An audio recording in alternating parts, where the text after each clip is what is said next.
Okay, we're going to use this little grinder disc to sand the lap.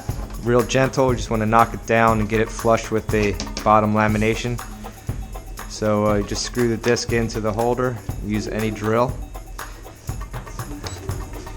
And I like to hold it, use my thumb to trigger it.